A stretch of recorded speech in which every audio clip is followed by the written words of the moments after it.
menganggur.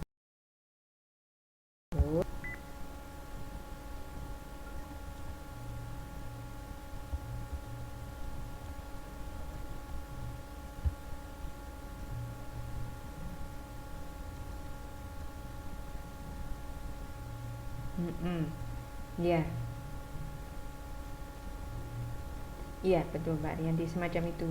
Jadi kita bisa memproduksi sebanyak 1000 pasang sepatu, tapi yang kita jual hanya 900. Nah, kan berarti ada sisa sepatu sebanyak 100 pasang sepatu. Nah, ini disebut kapasitas penganggur. Nah, kalau kita mempunyai kapasitas penganggur ini, maka kita boleh mempertimbangkan untuk melakukan pesanan khusus. Nah, ini jadinya untuk yang kedua mengenai mengenai meningkatkan produksi, keputusan meningkatkan produksi ini berhubungan dengan menerima atau menolak pesanan khusus. Nah, ini kalau di halaman 11 kan dia ngomongin kursi, saya ngomongin sepatu.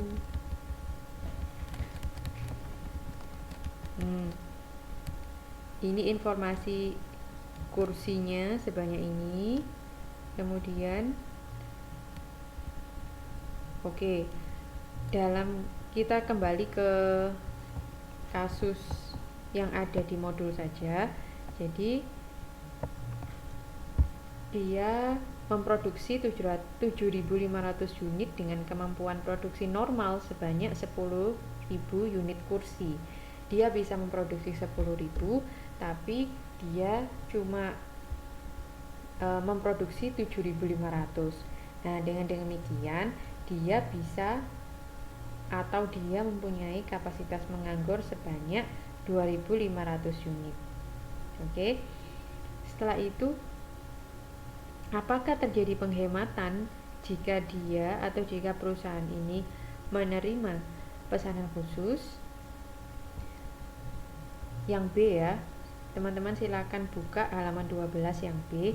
Pada kasus ini, PT tidak perlu mengeluarkan biaya pemasaran karena pesanan khusus ini dapat langsung dikirim ke pemesan. Nah, ini berarti apa? Terjadi penghematan biaya. Kemudian, apakah terdapat tambahan laba kontribusi dari produksi pesanan khusus? Ada, karena itu ada penjelasan di situ. Laba kontribusinya adalah pendapatan dikurangi kos variabel. Sudah ada hitung-hitungannya di situ. Sehingga yang D tabel 1.2 di situ kalau kita menerima pesanan khusus, kalau dihitung-hitung kita akan mendapatkan laba kontribusi sebesar 82.500. Betul? Kelihatan teman-teman? Ini ya. Di halaman 1.13 di situ ada tabel mengenai laba kontribusi. Kalau kita tidak menerima pesanan itu, kita cuma dapat laba 1.072.500. Kalau kita menerima pesanan khusus, kita dapat tambahan laba kontribusi sebesar 82.500, sehingga total produksi sehingga laba kontribusi jika kita memproduksi 10.000 unit adalah 1.155.000. Nah, ini berarti jika dihitung-hitung laba kita jika kita menerima pesanan khusus itu meningkat, biayanya juga berkurang, sehingga keputusannya kita menerima pesanan khusus ini. Gitu teman-teman. Oke, jadi tidak semua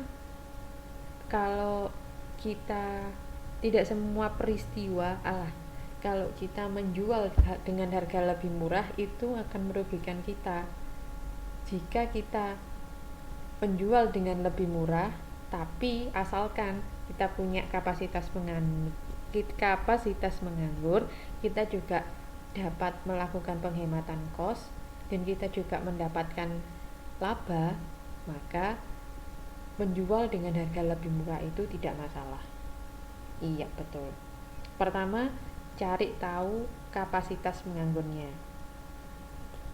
Ada atau enggak. Yang kedua, ada atau enggak penghematan kosnya. Oke. Sip.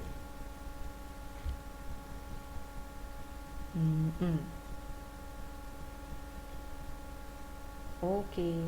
Ya, yang ketiga, keputusan menutup atau menghentikan aktivitas. Ini juga sudah ada contohnya sebenarnya. Halaman berapa teman-teman untuk menghentikan atau menutup aktivitas?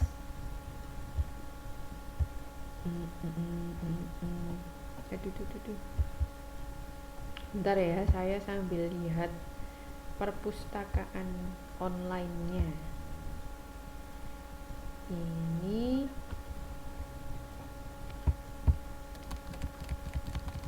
ada yang bisa menjelaskan mengenai menutup atau menghentikan aktivitas?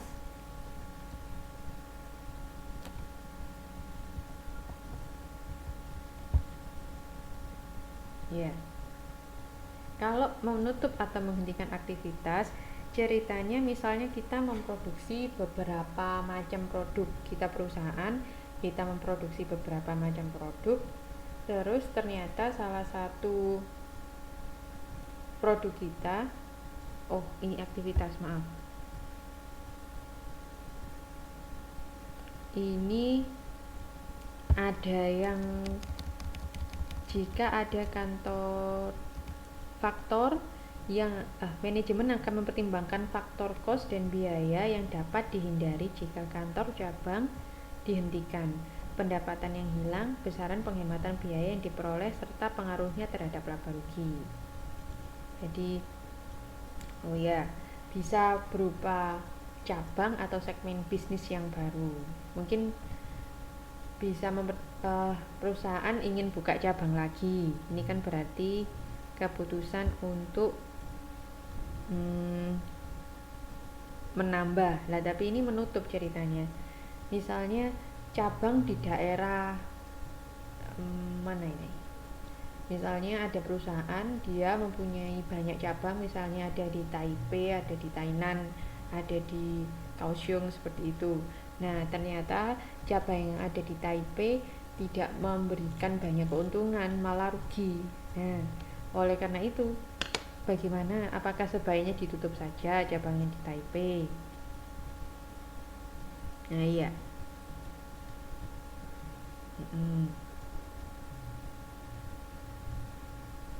Iya, Mbak Eka, bisa seperti itu. Kalau memang tidak mendapatkan untung, terus rugi terus, ya sudah ditutup saja. Karena selain kalau tidak ada pembelinya misalnya, kita tetap harus membayar fixed cost atau biaya tetap. Oleh karena itu, pengeluaran atau kerugiannya akan semakin besar. Seperti itu. Kemudian yang keempat, keputusan memilih produk. Ini produk mana yang memberikan laba kontribusi tertinggi harus diutamakan. Seperti itu. Yang kelima adalah penetapan harga produk.